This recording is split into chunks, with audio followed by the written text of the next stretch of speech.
Welcome back to Real Recap, where we break down the latest and greatest films for you. Today, we're diving into the cosmic world of Guardians of the Galaxy Vol. 3, the epic conclusion to the trilogy that has captured our hearts. So sit back, relax, and let's dive in.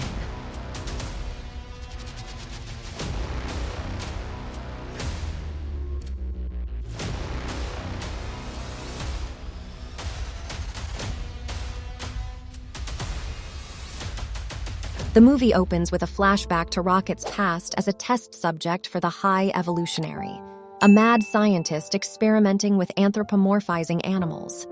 Rocket befriends other test subjects, including Lila, Teefs, and Floor, and displays intelligence and aptitude beyond the other animals.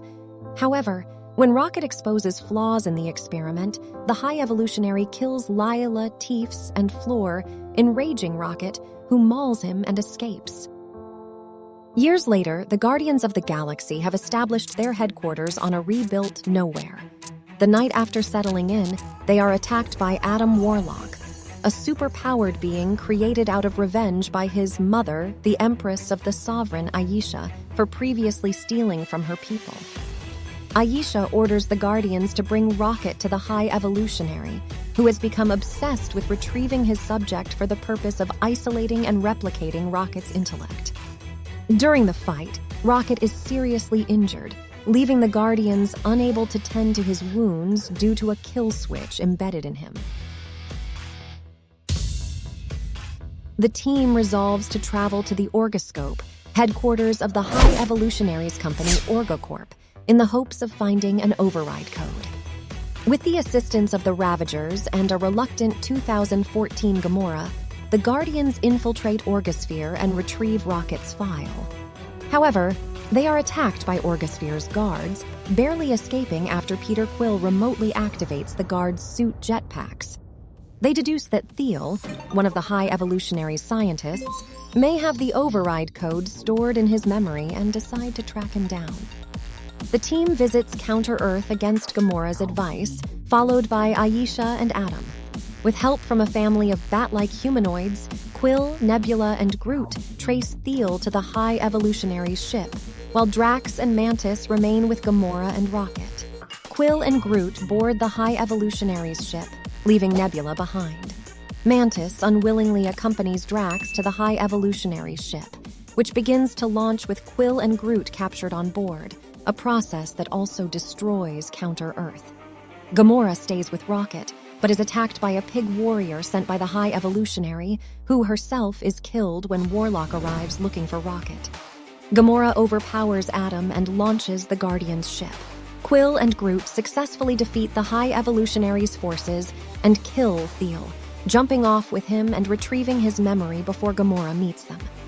Meanwhile, believing Quill and Groot are still on board, Nebula, Mantis, and Drax board the High Evolutionary's ship to rescue them, and a weakened Adam senses that his mother is in danger, but is too late to save her. On the Guardian's ship, Rocket flatlines and has a near-death experience, where he is met by Lila, Teefs, and Floor, who tell him that his time has not yet come before Quill successfully implements the override code and revives him. Mantis, Nebula, and Drax come across hordes of imprisoned children on the High Evolutionary's ship before being captured themselves and placed in a chamber with abelisks. Mantis is able to persuade the abelisks to side with them, and the three escape the chamber before reuniting with the Guardians and overpowering the High Evolutionary's army.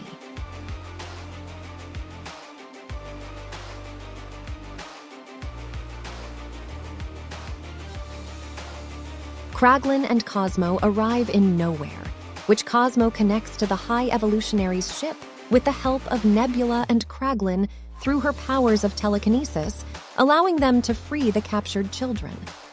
Rocket discovers a litter of baby raccoons and other test subject animals, but is attacked by a deranged High Evolutionary while attempting to free them before being rescued by the Guardians.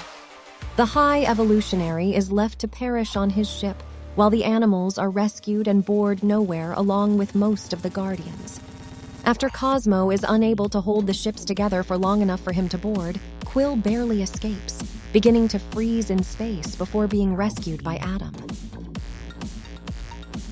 At the end, the Guardians decide to disband, and Quill bestows the rank of Captain of the Guardians upon Rocket before leaving for Earth. Mantis embarks on a journey of self-discovery with the Abelisks. Gamora reunites with the Ravagers. Nebula and Drax remain on Nowhere to raise the rescued children. Guardians of the Galaxy Volume 3 offers a number of valuable lessons. The film emphasizes the importance of friendship, family, and teamwork as the Guardians work together to overcome their enemies and protect each other. It also explores themes of redemption, sacrifice, and second chances, suggesting that anyone can change and find redemption if they are willing to try. Finally, the movie suggests that true strength comes not from physical power but from inner courage, resilience, and a sense of purpose. Overall, Guardians of the Galaxy Vol. 3 is an inspiring and thought-provoking film that offers valuable insights into what it means to be a hero and a good person. And that's a wrap on our Guardians of the Galaxy Vol. 3 recap. We hope you enjoyed this journey through space with the beloved Guardians. Don't forget to like and subscribe for more movie recaps and reviews. Thanks for watching.